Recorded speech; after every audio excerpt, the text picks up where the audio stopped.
దేవుని బిడ్డలారా, మరొకసారి లేఖన భాగాన్ని చదువుకుందాం, శ్రద్ధగా విందాం. నిర్గమాకాండ గ్రంథం 30వ అధ్యాయం 1వ వచనంలో రాయబడి ఉంది. మరియు ధూపం వేయుటకు నీ ఒక ధూపవేదికను చేయవలెను, తుమ్మకర్రతో దానిని చేయవలెను. దేవుని బిడ్డలారా, దేవుని సన్నిధిలో భక్తుడైన మోషేకు దేవుడు ఇశ్రాయేలీల వారి మధ్యలో నివాసము చేయుటకై,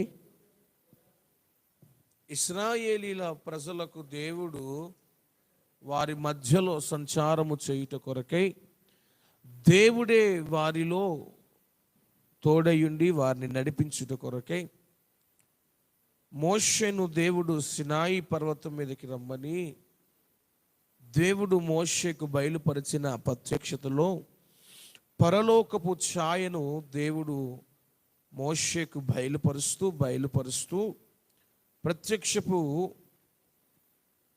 గుడారములలో అనేకమైన ఉపకరణములను దేవుడు మోషేకు బయలుపరుస్తూ వాటిని ఎలాగూ చేయాలో, వాటి యొక్క పరిమాణము ఎంత ఉండాలో, వాటి యొక్క కొలతలు ఎలాగునుండాలో దేవుడు మోషేకు స్పష్టంగా బయలుపరుస్తున్న వేళ మోషే వాటన్నిటిని హృదయముతో, మనస్సుతో వాటిని చక్కగా వాటిని జ్ఞానించి వాటిని హృదయములో మనసులో పెట్టుకుని సినాయి కొండ దిగి వచ్చిన తరువాత దేవుడు సెలవిచ్చిన మాట ప్రకారము గుడారాన్ని నిర్మిస్తూ పరిశుద్ధ స్థలములో ఉండవలసిన గంగాళమును ఆవరణములో ఉండవలసిన గంగాళమును అలాగనే బలిపీఠమును అమర్చి పరిశుద్ధ స్థలములోనికి వచ్చేసరికి దీపవృక్షము అలాగుననే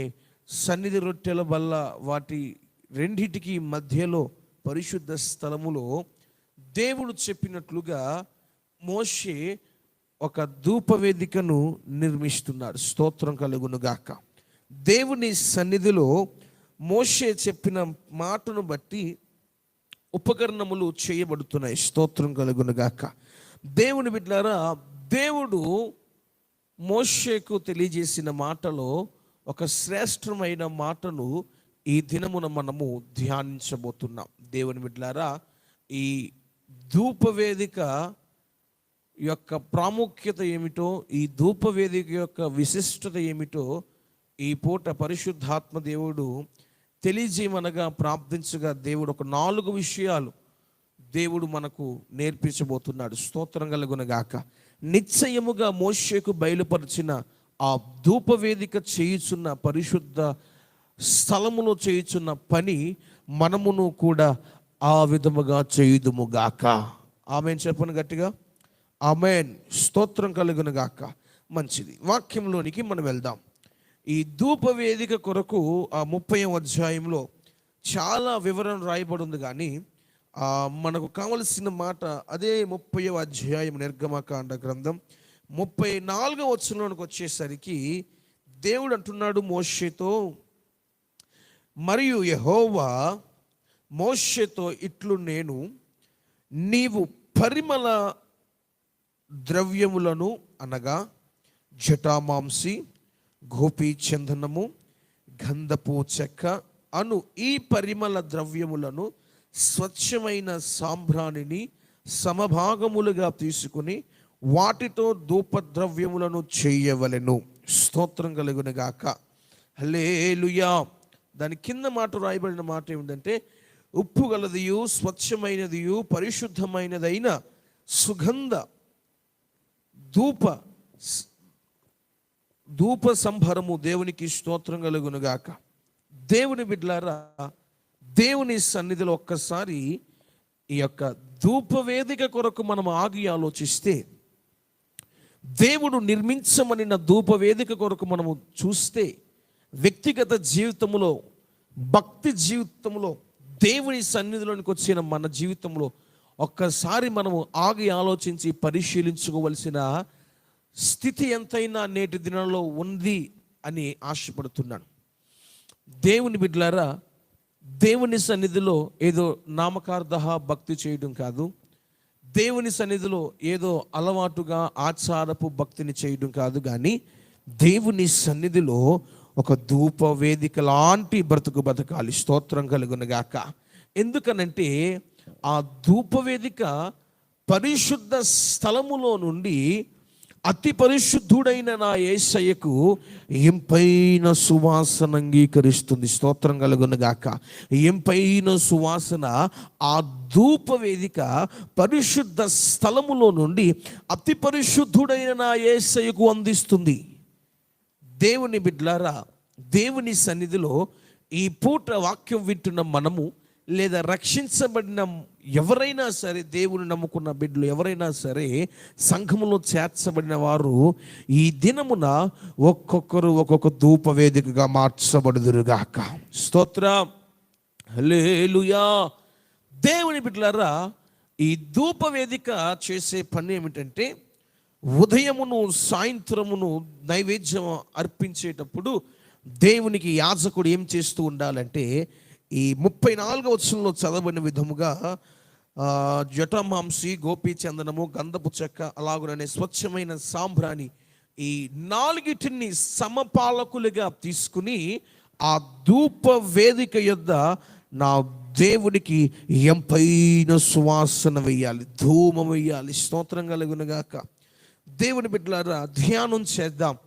దేవుడు ఒక క్రైస్తవ వ్యక్తి నుంచి దేవుడు కోరుతున్న వ్యక్తిత్వము, లేక దేవుని సన్నిధిలో నాటబడిన ప్రతి విశ్వాసికి ఉండవలసిన ఒక ఉన్నతమైన అనుభవం, ఒక శ్రేష్టమైన జీవితము ఏదైనా ఉన్నదా అని ఆగి ఆలోచిస్తే, ఈ భూలోకమందు దేవుని పరిశుద్ధమైన మందిరములో మనము జీవించుచుండగా మనమే ఒక ధూప వేదికలుగా మార్చబడి, దేవుని పరిశుద్ధమైన మందిరములో అమర్చబడి, అతి పరిశుద్ధుడైన నా యేసయ్యకు ఈ భూలోకమందుండే మనము ఎంపైన సువాసన వేయుతుముగాక, ఎంపైన సువాసన వెదజల్లుదుముగాక. దేవునికి స్తోత్రం, హల్లెలూయా. దేవుని బిడ్డలారా, ఒక్కసారి మనం ఆగి ఆలోచిస్తే, దేవుని సన్నిధిలో దేవుడు తెలియజేస్తున్న మాట ఏమిటంటే, ధూపం వేసేటప్పుడు ప్రతిసారి ఈ 4 కూడా ఒకటి ఎక్కువగా, ఒకటి తక్కువగా, ఒకటి తక్కువగా, ఒకటి ఎక్కువగా కాదంట. 4 ఎలాగుండాలంటే సమపాలకులుగా. There should be equalization. స్తోత్రం కలుగునుగాక. ఆ 4 కూడా సమపాలకులుగా తీసుకుని ఆ ధూప వేదిక మీద యాజకుడు ధూపం వేస్తూ ఉండాలి. దేవుని బిడ్డలారా, దేవుడిచ్చిన వాక్య ప్రత్యక్షతను బట్టి ఒక 4 మాటలు మనం ధ్యానం చేద్దాం. దేవుని సన్నిధిలో మొట్టమొదటిగా 34వ వచనం రాయబడినట్లుగా జటామాంసి. దేవుని సన్నిధిలో జటామాంసి. దేవుని బిడ్డలారా, ఈ పాఠంలోనికి వెళ్ళక ముందు కొన్ని మాటలు తెలియజేస్తాను. దేవుని సన్నిధిలో ధూపవేదిక ఒక విశ్వాసికి సాదృశ్యంగా ఉంటే, లేక ఒక క్రైస్తవునికి పోల్చుకుంటే, దాని మీద వేసేది ధూపము ప్రార్థనా జీవితానికి సాదృశ్యంగా ఉంది. స్తోత్రం కలుగునుగాక. హల్లెలూయా. దేవుని సన్నిధిలో ఉన్న ప్రతి విశ్వాసి ఎలాగున మార్చబడాలంటే, ఒక ధూప వేదికగా మార్చబడాలి. అంటే ఒక ప్రార్థించని బిడ్డగా మార్చబడాలి. దేవునికి స్తోత్రం. దేవుని సన్నిధిలో ఎందుకు ప్రార్థించని బిడ్డగా మార్చబడాలంటే, నీ ప్రార్థన నా యేసయ్యకు ఎంపైన సువాసనగా ఉండాలి. స్తోత్రం కలుగునుగాక. నీవు చేసే ప్రార్థన నా దేవుడు ఎంపైన సువాసనగా ఆగ్రహించాలి. స్తోత్రం కలుగునుగాక. దేవుని సన్నిధిలో నీవు చేసే ప్రార్థన ఎవరు అంగీకరించాలి అంటే, నీ తల్లిదండ్రులు అంగీకరించకపోయినా పర్వాలేదు, నీ కుటుంబస్తులు అంగీకరించకపోయినా పర్వాలేదు, అంగీకరించువాడైన నా దేవుడు నీ ప్రార్థన అంగీకరించాలి. అంగీకరించువాడైన నా దేవుని సన్నిధికి నీ ప్రార్థన చేర్చబడాలి. స్తోత్రం కలుగునుగాక. అలాగున చేర్చబడాలంటే నీవు చేసేది ప్రార్థనలో ఇవి 4 ఉండాలి. జటమాంసి, గోపీ చందనము, అలాగుననే గంధపు చెక్క, దేవుని బిడ్డలారా స్వచ్ఛమైన సాంబ్రాణి. పాత నిబంధన కాలములో భక్తులు, యాజకులు ధూపం వేసేటప్పుడు ఇవి 4 సమపాలకులుగా తీసుకుని ధూపం వేసేవారు. క్రొత్త నిబంధన కాలంలోకి వచ్చేసరికి దేవుడు అనుగ్రహించిన ప్రత్యక్షతను బట్టి దేవుడిస్తున్న, సంఘానికి నేర్పిస్తున్న పాఠం ఏమిటంటే, నీ జీవితంలో జటామాంసి అనబడుతున్న ప్రార్థన నీలో ఉండాలి. స్తోత్రం కలుగును గాక. చేతులెత్తి స్తోత్రం చెప్పండి. హల్లెలూయా. రెండవదిగా గోపీచందనము. నేను రాసుకున్నది ఏంటంటే, గోపీచందనం అనగా దేవుని సన్నిధిలో యాచనలు చేయగలిగిన జీవితము నీలో ఉండాలి. మూడవదిగా స్వచ్ఛమైన గంధపు చెక్క = నీలో విజ్ఞాపన చేసే అనుభవం ఉండాలి. నాలుగవదిగా స్వచ్ఛమైన సాంబ్రాణి అంటే నీ జీవితంలో హృదయపూర్వకంగా కృతజ్ఞతాస్తుతులు చెల్లించే జీవితం నీలో ఉండాలి. స్తోత్రం కలుగును గాక. ఇవి 4 మరలా ఒక 4 ఉన్నాయి. దేవుని బిడ్డలారా, దేవుని సన్నిధిలో ఇవి 4 ధ్యానం చేద్దాం. ఆసక్తితో శ్రద్ధగా ఈ మాటలు వినవలసిందిగా ప్రభు పేట మనవి చేస్తున్నాను. దేవుని బిడ్డలారా, మొట్టమొదటిగా ప్రార్థన అనగా సాధారణంగా చాలామంది అనుకునేది ఏంటంటే, నా ఇరుగు పొరుగు వారు బాగుండాలి, నేను బాగుండాలి, నా కుటుంబస్తులు బాగుండాలి, ఆరోగ్యం పొందుకోవాలి, దీవించబడాలి, ఆశీర్వదించబడాలి అని చాలామంది ప్రార్థనలు చేస్తారు. దేవుని బిడ్డలారా, ప్రార్థనలో చాలా విధములైన రకాలు ఉన్నాయి. దేవుని సన్నిధిలో ప్రార్థన అనగా అర్థం ఏమిటంటే, దేవునికి మనము మన యొక్క వ్యక్తిగత విషయాలను విన్నపము చేసుకొనుట. దేవునికి స్తోత్రం కలుగునుగాక. దేవుని బిడ్డలారా, నేను ధూపవేదిక కొరకు చెప్తున్నాను, శ్రద్ధగా వినండి.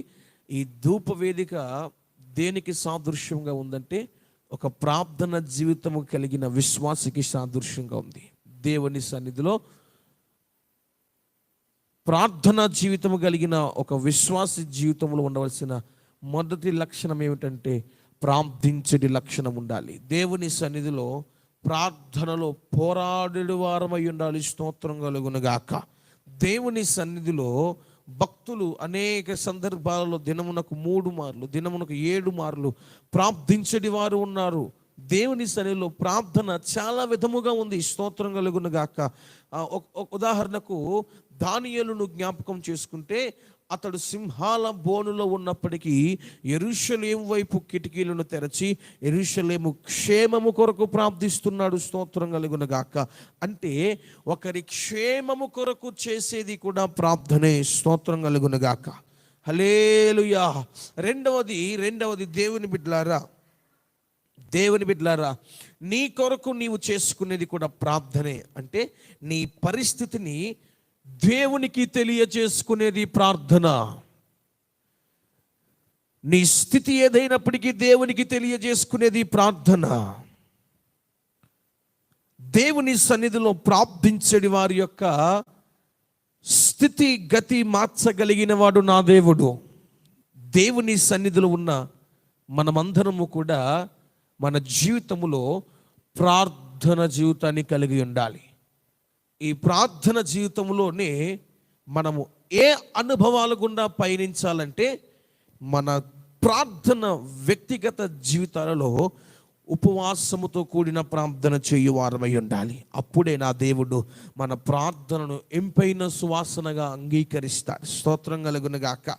ఉదాహరణకు జ్ఞాపకం చేసుకుంటే, మనందరికీ సుపరిచితమైన షుషాను కోటలో వస్తీకి బదులుగా రాణిగా ఎంపిక చేయబడి షుషాను కోటలో ఉన్న ఎస్తేరు మనం జ్ఞాపకం చేసుకుంటే, 3 దినాలు ఉపవాసం ఉండి ప్రార్థిస్తే ఆ ప్రార్థన విన్నపము నా దేవుడు ఎంపైన సువాసనగా అంగీకరించి రాజశాసనములు తిరగరాయించాడు, చరిత్రనే తిరగరాయించాడు, మరణ శాసనముని నా దేవుడు కొట్టివేశాడు.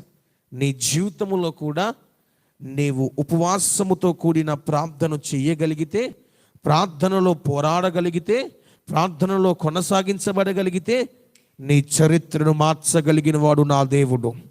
నీ గురించి ఏదైతే గ్రంథపు చుట్టలో రచించబడి ఉందో, రాయబడి ఉందో, వాటన్నిటిని నీ పక్షముగా నెరవేర్చువాడు నా దేవుడు. స్తోత్రం కలుగునుగాక. చేతులెత్తి చేద్దాం హల్లెలూయా. రెండవదిగా, మన ప్రార్థనలో లేక దేవుని సన్నిధిలో ధూపవేదికగా మార్చబడాలి అని ఆశపడుతున్న ప్రతి క్రైస్తవుడిలో మన జీవితాలను, మన ప్రార్థనలను దేవుడు ఎంపైన సువాసనగా ఆగ్రహించాలంటే, రెండవదిగా మనము మోకరించినప్పుడు ప్రార్థన చేస్తాం. మొదటిది అది ఉపవాసంతో చేయొచ్చు ప్రార్థన. రెండవదిగా మనము మోకరించినప్పుడల్లా దేవుని సన్నిధిలో యాచించాలి. స్తోత్రం కలుగునుగాక. యాచించడం అంటే ఉదాహరణకు దేవుని అడగాలి. స్తోత్రం కలుగునుగాక. హల్లెలూయా. ఎలాగున అడగాలంటే దేవుని సన్నిధిలో విరిగి నలిగి నేల మట్టుకు మనలను తగ్గించుకుని కన్నీటితో ఆయన సన్నిధిలో యాచనలు చేస్తే దేవుడు అంటాడు, అడుగు ప్రతివానికి నా దేవుడు ధారాళముగా ఇస్తాడు. స్తోత్రం కలుగునుగాక. దేవుని సన్నిధిలో మనం యాచన చెయ్యాలి. యాచన అంటే చాలామంది ఏం చేస్తారంటే ఒక రోజంతా ఒక ఆమె మోకరించి ప్రార్థన చేస్తుందంట. ఏమని చేస్తుందంట? అయ్యా నాకు ఇల్లు ఇవ్వండి నాయన, అయ్యా నాకు నాయన తండ్రి ధనమునివ్వండి, అయ్యా నాకు నాయన వాహనాలు ఇవ్వండి, అయ్యా నాకు అన్నీ ఇవ్వండి నాయన అన్ని ప్రార్థన చేస్తుంటే, అమ్మా ఇవన్నీ కొరకు ఎందుకు ప్రార్థన చేస్తున్నావు అని అడిగారంట పాస్టర్ గారు. అడిగితే, మరి నాకు ఈ లోకంలో ఉండడానికి నాకు ఏమీ లేవు కదయ్యా, అందుకనే దేవుడిని అడుగుతున్నాను అని అన్నదంట. దేవుని బిడ్డలారా, వాస్తవానికి మనము అవన్నీ అడగొచ్చు, మంచిదే. కానీ మనము వాటిని కాదు అడగవలసింది, ఆధ్యాత్మికముగా అయ్యా నేను నీ సన్నిధిలో కృప పొందుకోవాలని యాచన చేస్తే, నేను నీ అభిషేకం చేత నింపబడాలని యాచన చేయగలిగితే, నేను నీ మహిమను చూడాలి అని ప్రార్థన చేసి దేవుని సన్నిధిలో యాచన చేస్తే దేవుడే కృపనిస్తాడు. స్తోత్రం కలుగునుగాక. చేతులెత్తి చెప్తాం హల్లెలూయా. దేవుని బిడ్డలారా, మనము దేవుని సన్నిధిలో ఎలాగూ యాచన చేయాలి అంటే, ఏదో మన స్వార్థం కొరకు, మన స్వలాపాల కొరకు, మన సొంతము కొరకు కాదు, కానీ కన్నీటితో దేవుని సన్నిధిలో మనం అడగాలి. దేవుని సన్నిధిలో విరిగి నలిగిన మనసుతో మనం అడగాలి. అప్పుడే మనం చేసే యాచన ప్రార్థన దేవుడు అంగీకరిస్తాడు. దేవుని చేత మన ప్రార్థన అంగీకరించబడును గాక.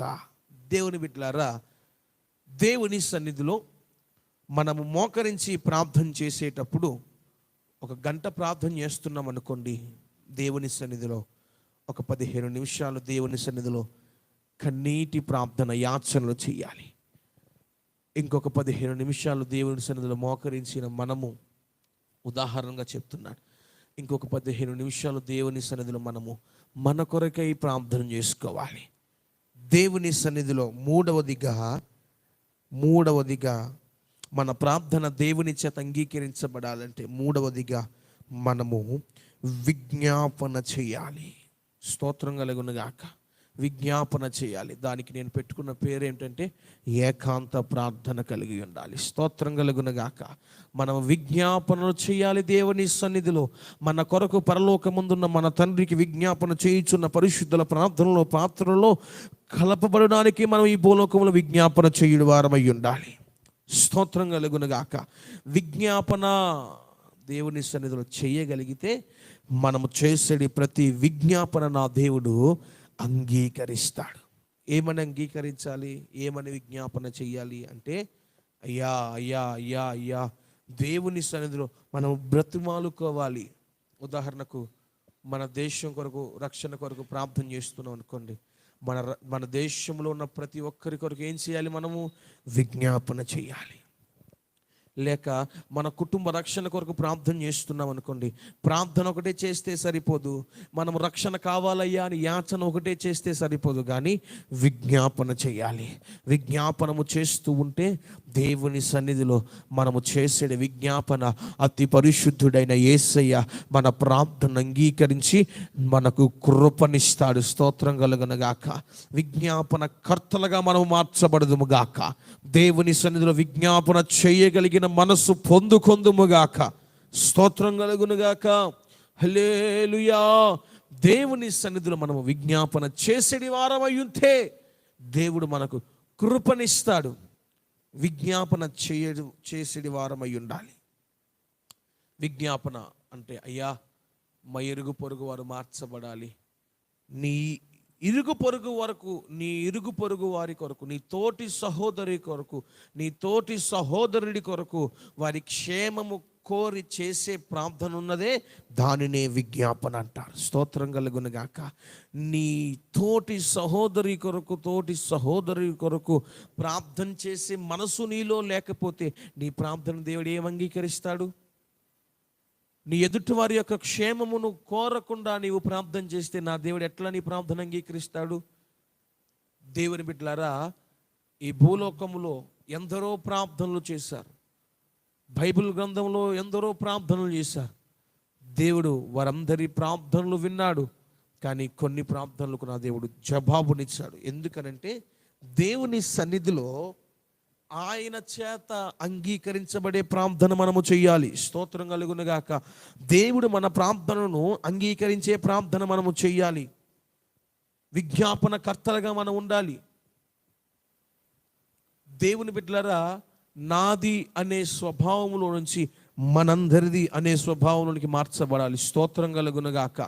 ఎలాగునైతే మన కుమారుడైన యేసు క్రీస్తు ప్రభువారు తన రక్తమును తన స్వార్థం కొరకే కాకుండా మనందరి కొరకు ఆ కల్వరి గిరి మీద, ఆ శిలువ మీద వ్రేలాడి మన కొరకు చిందించి మరణించి మృత్యుంజయుడే మూడవ దినాన తిరిగి లేచి ఉన్నారో, అలాగునే మనము కూడా పొందిన రక్షణ మనకు మట్టికే కాకుండా మన ఇంటి వారికి, ఈదు పొరుగు వారికి కూడా రక్షణలోనికి నడిపించడానికి పరపక్షమందున్న దేవుని సన్నిధిలో మోకరించిన నీవు, ఏకాంతముగా మోకరించిన నీవు విజ్ఞాపన చేస్తూ ఉండదు గాక. స్తోత్రం కలుగును గాక. హల్లెలూయా. దేవుని సన్నిధిలో నీ ఒక విజ్ఞాపనకర్తగా మార్చబడాలి. నీ జీవితంలో మోకరించినప్పుడల్లా మర్చిపోవద్దు, ప్రార్థించేది వాడిగా ఉండాలి. నెంబర్ 2, యాచించేది వాడవై ఉండాలి. నెంబర్ 3, విజ్ఞాపనకర్తగా ఉండాలి. చివరిగా 4వది, నీవు ప్రార్థించేటప్పుడు ఎల్లా కృతజ్ఞతాస్తుతులు చెల్లించాలి. చాలామంది కృతజ్ఞతాస్తుతులు చెల్లించరండి. కృతజ్ఞతాస్తుతి అంటే ఏంటో చెప్తాను. దేవుని సన్నిధిలో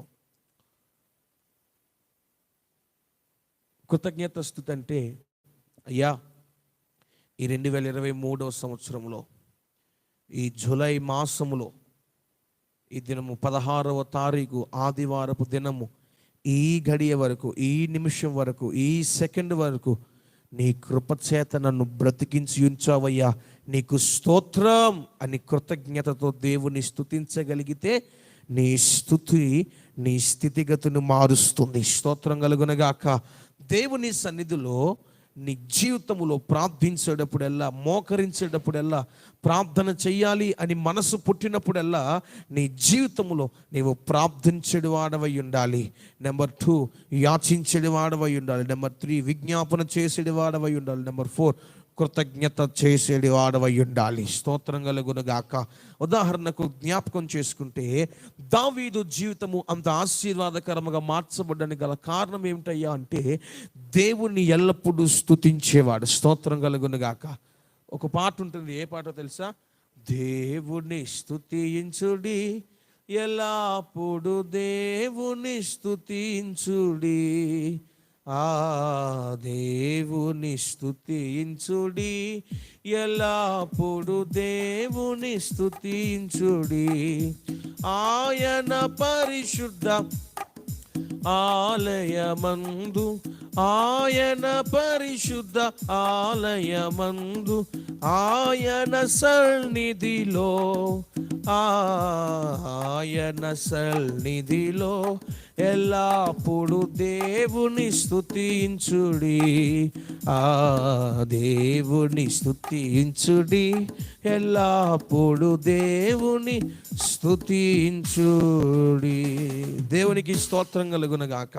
దేవుని సన్నిధిలో దావీదు జీవితాన్ని మనం ఒక్కసారి ఆగి ఆలోచించుకుంటే, దావీదు అరణ్యంలో ఉన్నవాడైనప్పటికీ స్తుతించేవాడు గనుక ఆ స్తుతి అరణ్యంలో ఉన్న దావీదుని అంతఃపురములో నిలబెట్టింది. తనకు కలిగిన మందలను మేపుకుంటూ ఆ కొండలంట, చెట్లంట, అడవులంట తిరుగుతున్న దావీదును స్తుతి చెల్లించుట ద్వారా, దేవుని స్తుతించుట ద్వారా, ఘనపరుచుట ద్వారా, మహిమపరుచుట ద్వారా దావీదును కొండలంట, అరణ్యము గుండా నడిచే దావీదు ఇప్పుడు రాజ అంతఃపురములో నడుస్తున్నాడు. మాసిపోయిన, చిరిగిపోయిన బట్టలు వేసుకున్న దావీదు రాజవస్త్రాన్ని ధరించాడు.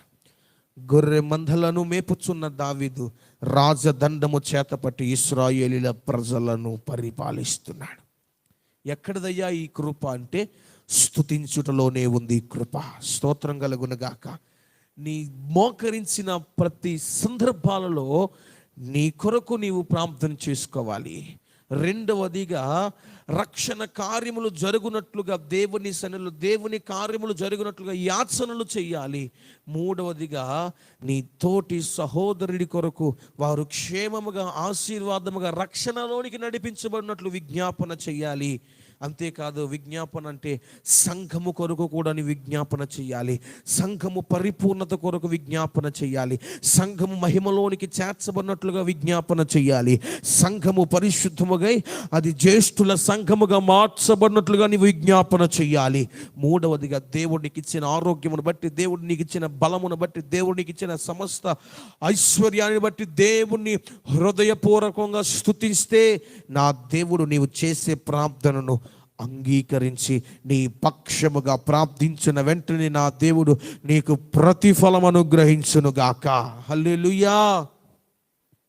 నీ జీవితంలో ఈ 4 అనుభవాలలో నీ వ్యక్తిగతముగా కలిగి ఉండవలసినది ఏమిటంటే ఉపవాస ప్రార్థన, కన్నీటి ప్రార్థన, ఏకాంత ప్రార్థన, నీకు సంఘ ప్రార్థన తోడై ఉండాలి. స్తోత్రం కలుగునుగాక.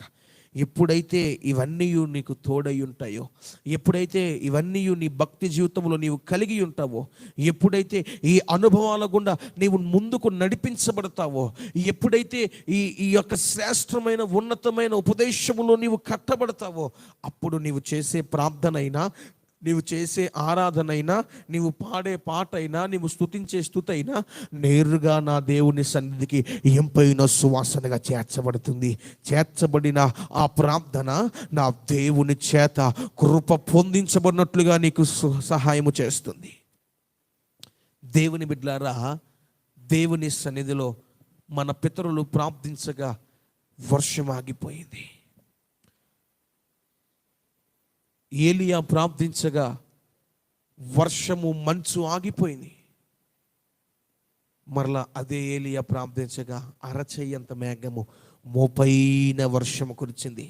దేవుని వాక్యం సెలవిస్తుంది, ఆ వర్షం కురచబడిన తర్వాత అంట భూమి తన ఫలమునిచ్చిందంట. స్తోత్రం కలుగునుగాక. నీవు ఈ 4 అనుభవాల గుండా నీవు ఒక దీప వేదికగా మార్చబడి ఈ శ్రేష్టమైన 4 అనుభవాలు కలిగి నీ జీవితంలో భక్తి జీవితాన్ని కొనసాగిస్తే నీ ప్రార్థన నీ ప్రతిఫలాన్ని ఇస్తుంది. నీ ప్రార్థన నీ పరిస్థితిని మారుస్తుంది.